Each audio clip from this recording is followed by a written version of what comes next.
Penggunaan sistem informasi itu hampir di seluruh tahapan. Penyelenggaraan pemilu itu baiknya itu dilakukan pelembagaan. Jadi tidak berubah setiap kali ada pemilu. Pemilih di DKI itu karakteristiknya kualitas SDM-nya jago.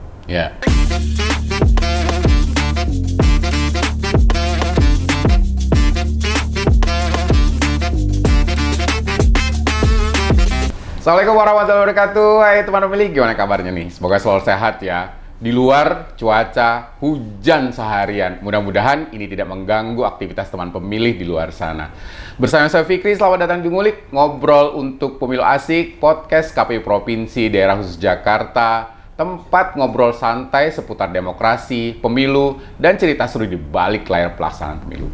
Edisi kali ini kita kedatangan tamu spesial yang tentu saja akan berbagi pengalaman, sharing experience beliau tentang masa-masa pelaksanaan tahapan di periode-periode sebelumnya. Telah hadir bersama kita Pak Binsar Siagian. Selamat datang Pak Binsar. Mungkin sedikit pengenalan, beliau adalah Kepala Bagian Hukum dan Teknis ya Pak. Saat itu masih Hukum dan Teknis, kemudian berubah sempat menjadi Parmas, Teknis dan Parhumas. Teknis dan Parmas. Teknis Hukum dan Parmas. Teknis Hukum dan Parmas ya, itu perubahan. Beliau sudah mengalami beberapa perubahan struktur organisasi. Beliau menjabat mulai periode 2017 sampai 2025.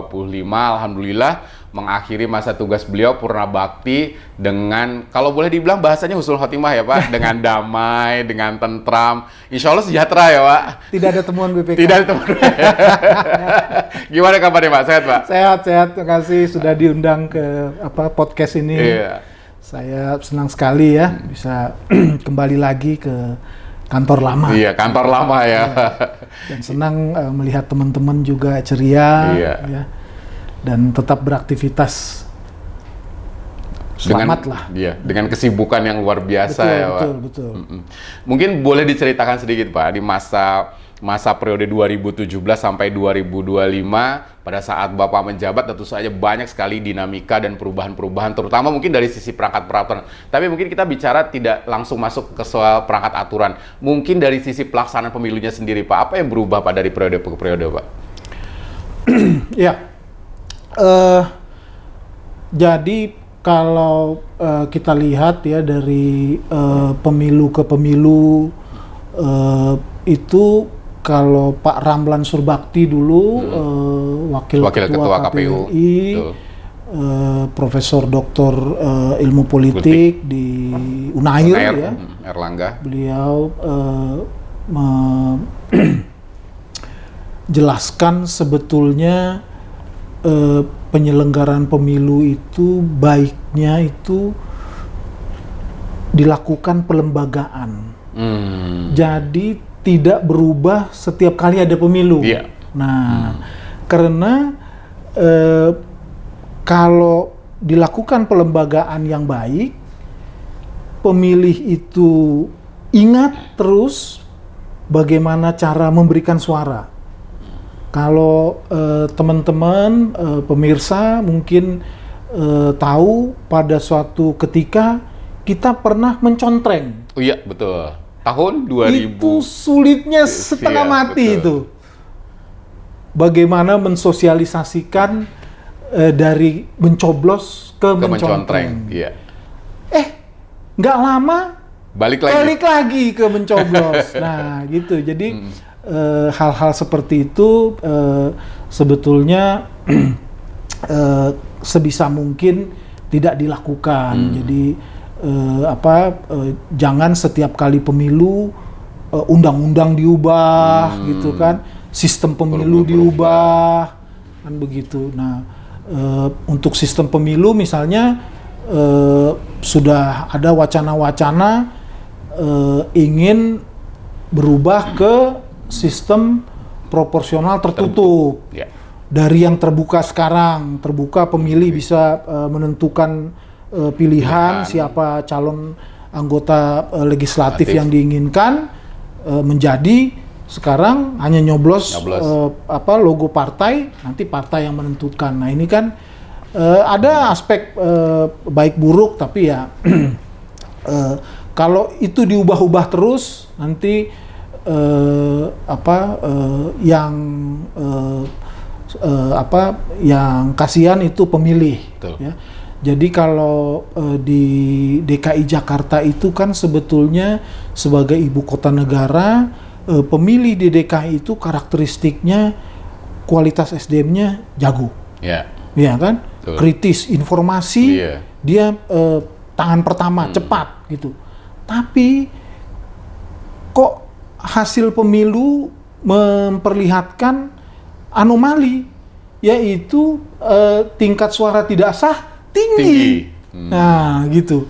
Kenapa gitu kan? Salahnya di mana itu ya? Itulah.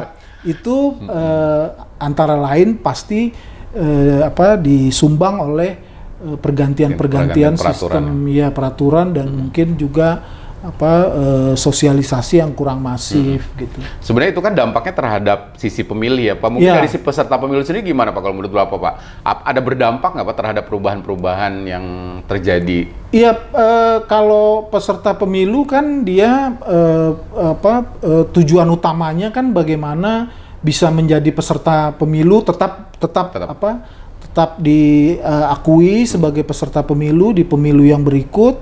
Dan jumlah anggota DPRD-nya semakin meningkat, jumlah anggota partai politiknya juga semakin meningkat. Jadi sebetulnya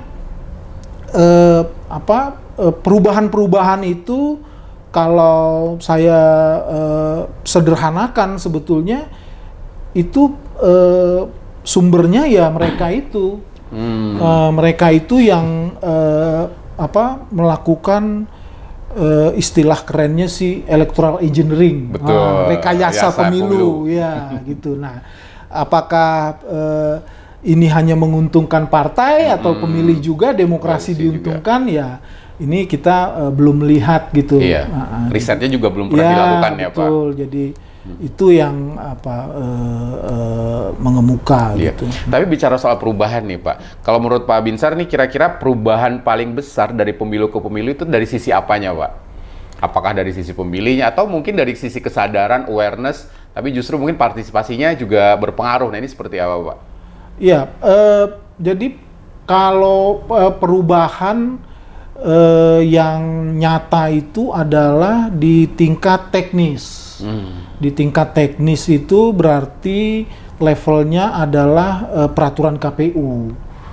Kalau di level undang-undang kan kita lihat undang-undang pemilu 2017 artinya sampai sekarang 2025 masih tetap digunakan, tapi memang sudah semakin mengerucut keinginan untuk melakukan revisi di 2026 ini mungkin akan segera dimulai. Nah, di level teknis ini memang ini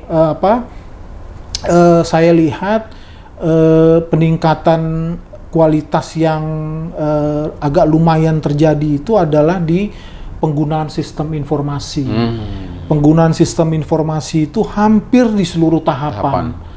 Ya, jadi ini kan memang objektivitas, akuntabilitas, ketepatan ya, validasi tingkat kesalahan yang terjadi itu bisa diminimalisir dengan penggunaan teknologi informasi ini. Dan yang paling penting itu adalah peluang-peluang untuk terjadinya KKN, ya kan, betul-betul diminimalisir gitu, karena semua dilakukan by aplikasi. Nah, itu meningkatkan transparansi juga ya transparansi mudah gitu kan. Nah, itu yang kita lihat semakin kualitas pemilu itu ditingkatkan dari aspek itu. Kemudian aspek yang berikut adalah di dana kampanye. Nah, di dana kampanye juga lumayan, ada peningkatan kualitas di situ ya. Kesadaran untuk melaporkan ya. Artinya pelaporan juga dilakukan by sistem, by aplikasi, kemudian juga auditor melakukan pemeriksaan keuangan, kemudian kita mengumumkan kita mengumumkan di setiap tahapan laporan awal dana kampanye, laporan penerimaan pengeluaran. Nah, itu jadi dengan harapan pemilih itu bisa melihat gitu, kok ada satu parpol dana kampanyenya besar gitu kan, tetapi hasil pemilunya rendah gitu kan. Kemudian anggota DPR, DPRD yang bisa diperjuangkan berhasil itu juga sedikit. Nah, ada yang berkebalikan gitu, dana kampanyenya sedikit, tahu-tahu banyak terpilih. Nah, ini kan menjadi referensi kepada pemilih untuk bisa menjatuhkan pilihannya gitu. Iya.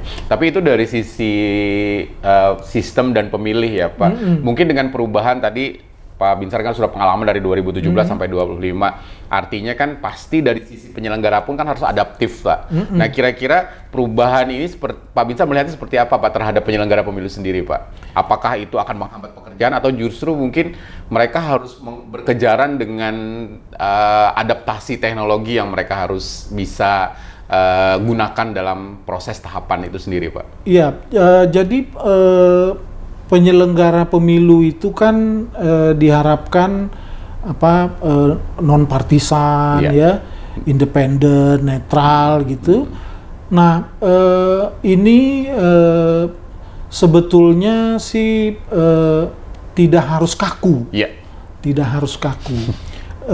Saya ingin memberi ilustrasi waktu anggota KPU RI periode 2004, di pemilu 2004. Nah, jadi pemilu 2004 ini kontras dengan pemilu 1999, itu dibilang komisionernya parpol kalau di pemilu 1999. Lalu di 2004 itu dibilang komisionernya dosen sebagian dan ormas. Nah, gitu. Nah, jadi saya melihat waktu itu memang ada tren, ya. Jadi karena di KPU RI di atas itu adalah dosen, kemudian ormas, ya. Di provinsi juga begitu. Polanya ya, di kabupaten kota juga begitu. Nah, ini sebetulnya sah-sah saja. Sah-sah saja sepanjang dia mendukung adanya koordinasi, komunikasi, eksekusi yang cepat. Karena kalau ada kesamaan latar belakang organisasi, pola pikir, itu cepat. Dia udah tahu nih, di provinsi jaringan saya adalah si ini gitu. Nah, jadi pada saat itu saya lihat itu tidak bermasalah. Nah, kemudian di periode berikutnya dicoba dilestarikan. Nah, ternyata mulai ada efek-efek yang negatifnya, sehingga akhirnya di pemilu 2019 mulai itu sudah mulai dipasang barikade, aturan-aturan untuk lebih menjamin non partisannya komisioner kita gitu. Nah, jadi ya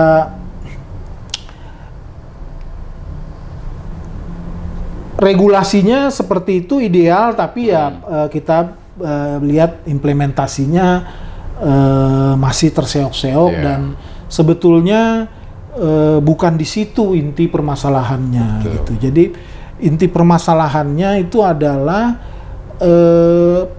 penyelenggara pemilu itu memang prinsip atau nilai utama yang harus mereka anut itu memang integritas. Integritas itu yang pertama. Baru yang kedua itu kualitas. Jadi kalau istilah teknisnya itu bagaimana penyelenggara pemilu itu menjamin integritas proses, integritas hasil, kualitas proses dan kualitas hasil. Nah, gitu. Jadi kalau itu dua itu menjadi fokus standar, insya Allah pasti pemilu akan lebih baik ke depannya. Kalau untuk transformasi sendiri Pak, dari sisi mungkin kita tidak bisa bicara soal kelembagaan ya Pak, karena itu soal kebijakan. Tetapi mungkin transformasi secara pribadi nih, mungkin person by person di penyelenggara sendiri itu harusnya seperti apa Pak, kalau menurut Pak Binsar? Iya, jadi kalau orang banyak bilang penyelenggara pemilu itu adalah kerjaan part-time. Kerjaan part-time itu yang paling saya sedih mendengarnya gitu loh. Kalau nggak ada pemilu kamu ngapain? Kan gitu. Dianggap nggak ada kerjaan ya. Dianggap nggak ada kerjaan. Makan gaji buta gitu. Makan gaji buta. Nah itu yang harusnya setiap insan penyelenggara itu harus mampu menjelaskan kepada pemangku kepentingan, kepada publik bahwa kami itu tidak nganggur loh, tidak kalaupun tahapan pemilu sudah selesai. Nah, tetap bekerja full time ya Pak. Nah itu jadi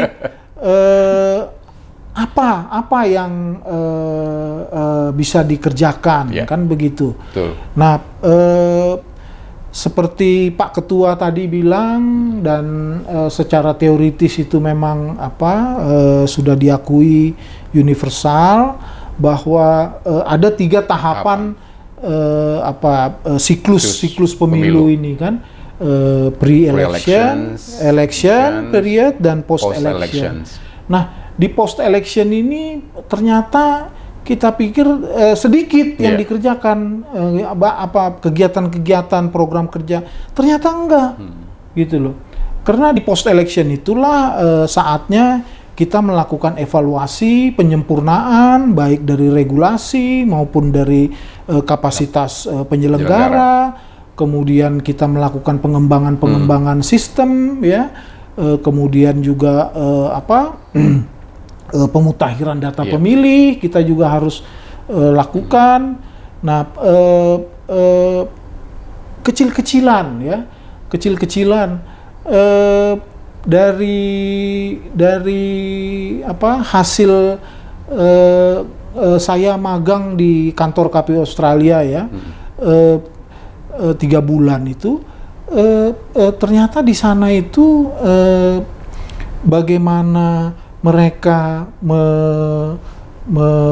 meningkatkan kinerja pemutakhiran data pemilihnya itu ternyata setiap hari ulang tahun di ke-17 misalnya kalau di sini itu 17 itu KPU provinsi atau kabupaten kota memberikan kartu ucapan, tidak perlu fisik, WA. Gitu. Kartu ucapan gitu selamat ulang tahun ke-17 dan selamat Anda telah terdaftar sebagai pemilih. Gitu. Nah, kalau ini bisa dilakukan dengan berkelanjutan ya, pemutakhiran data pemilih kita menjelang pemilu sudah sangat mudah. Gitu. Tapi sistem kita sanggup nggak Pak untuk? Saya kira sanggup karena kita bisa memproduksi data pemilih by name, by address, iya kan? By name, by address memang jadi fisik. Iya, betul. Jadi fisik artinya mengirim kartu ucapan Betul. gitu kan. Harus ada notifikasi nih harusnya nih ya. Itu kan di zaman apa nih online sekarang, iya. digital sekarang kan udah ketinggalan Betul. gitu. Kan harusnya ada apa sih namanya nih? Data handphone. Iya, betul. Kemudian yang kedua,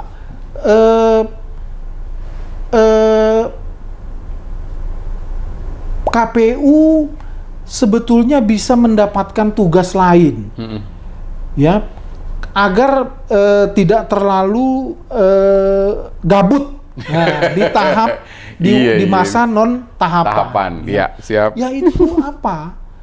Kita menyelenggarakan pemilu OSIS, kita menyelenggarakan pemilu RT RW, kita menyelenggarakan pemilu ormas.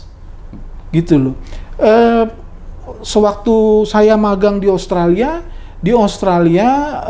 berdasarkan undang-undang mereka itu melakukan industrial election. Pemilu industri. Itu adalah pemilu yang dilakukan kepada asosiasi tenaga kerja di masing-masing perusahaan. Jadi kalau tenaga kerja di satu perusahaan itu ingin mengajukan usulan penambahan hari cuti misalnya, usulan penambahan gaji misalnya, itu dilakukan melalui pemilu. Nah, di situ KPU kami datang dengan kotak suara dan surat suara gitu. Nah, jadi mereka berkumpul lah ini tenaga kerja pegawainya perusahaan ini memberikan suara. Sebetulnya sih bukan pemilu ya, plebisit ya, atau apa sih namanya dulu itu, plebisit bukan pemilu ya, tapi itu adalah prosesnya hampir sama seperti pemilu. Nah, ini yang tahun 2021 itu kami sudah pernah diundang, kita KPU Provinsi sudah pernah diundang oleh Biro Pemerintahan. Mereka mendengar informasi kita punya aplikasi simple, sistem pemilihan online. Nah, ini yang kita gunakan waktu sosialisasi kepemiluan ke sekolah-sekolah, sekaligus juga memperkenalkan bagaimana tata cara pemungutan suara. Nah, pemungutan suara bisa dilakukan secara manual. Kemudian kalau misalnya mereka harus melakukan pemilu OSIS dengan di zaman digital sekarang, kita sudah punya aplikasi. Mereka bisa melakukannya secara digital melalui online. Kita bawa iPad gitu, atau mereka melakukan online melalui handphone gadget masing-masing, dan kita langsung bisa tabulasikan dan keluarkan hasilnya. Nah, ini kalau dibawa ke tingkat RT RW, pemilihan ormas, wah, ini kan suatu kerja yang tidak akan ada habisnya. Menarik ya Pak Binsar ya. Jadi banyak hal sebenarnya yang akan kami gali nih ke Pak Binsar, tapi mungkin kita juga dibatasin oleh waktu. Mungkin terakhir Pak Binsar, harapan Pak Binsar nih terkait pemilu-pemilu ke depan itu seperti apa nih, terutama di DKI Jakarta. Ya, jadi awalnya kami berharap dengan tidak ibu kota lagi, provinsi daerah khusus Jakarta ini bisa punya daerah otonomi tingkat 2 di kabupaten kota.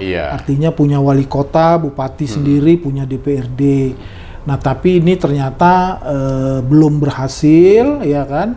Nah, harapan kami ya KPU ini kan tetap harus eksis ya, tetap harus eksis. Nah, ini bagaimana caranya setiap insan penyelenggara di KPU Provinsi dan di KPU Kabupaten Kota se-DKI Jakarta ya harus tetap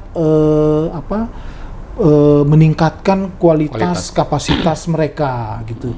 Jadi jangan gara-gara tidak ada pemilu tidak baca lagi perkembangan peraturan, undang-undang, ya kan? Yang sangat baik juga adalah bagaimana menjalin kerjasama dengan DPRD dan dengan organisasi kemasyarakatan. Ini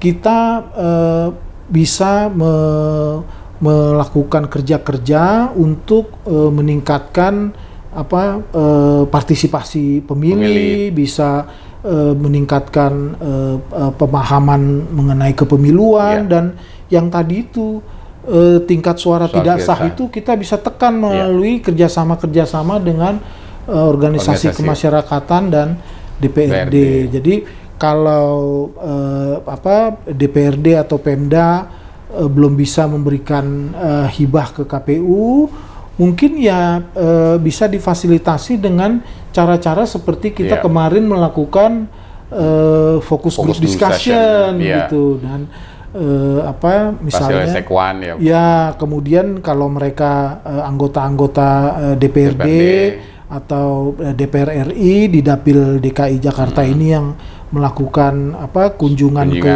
Dapil, ya bisa kita juga bersama-sama. Nah, itu yang saya kira bisa dimanfaatkan. Banyak hal yang sebenarnya ingin kami gali dari Pak Binsar, cuman karena keterbatasan. Mudah-mudahan nanti kita punya waktu diskusi lagi Pak Binsar. Teman pemilih, sebenarnya tidak cukup waktu untuk kita bisa membahas banyak hal terkait bagaimana pengalaman Pak Binsar atau pengalaman beliau pada saat menjabat, terutama di divisi teknis waktu itu. Beliau di bagian teknis untuk bagaimana proses tahapan-tahapan pemilu itu dilakukan dari waktu ke waktu, dari periode-periode pemilu sebelumnya. Sekali lagi teman pemilih, kami mengucapkan terima kasih. Kami tidak akan memberikan highlight atau kesimpulan karena tadi tentu saja sudah banyak hal yang bisa diambil dari apa yang diinformasikan atau disampaikan oleh Pak Binsar. Kami mengucapkan terima kasih atas segala atensi teman pemilih. Jangan lupa terus saksikan podcast KPU Provinsi Daerah Jakarta, tentu saja dengan narasumber dan tema yang tidak kalah jauh menarik setelah ini. Dan kami juga mengucapkan terima kasih sekali lagi. Mohon maaf jika ada hal-hal yang kurang. Tetap saksikan podcast KPU Provinsi dari Jakarta. Jangan lupa like, komen, dan subscribe podcast KPU Provinsi Daerah Jakarta. Sekali lagi terima kasih. Wabillahi taufiq wal hidayah. Wassalamualaikum warahmatullahi wabarakatuh. Waalaikumsalam.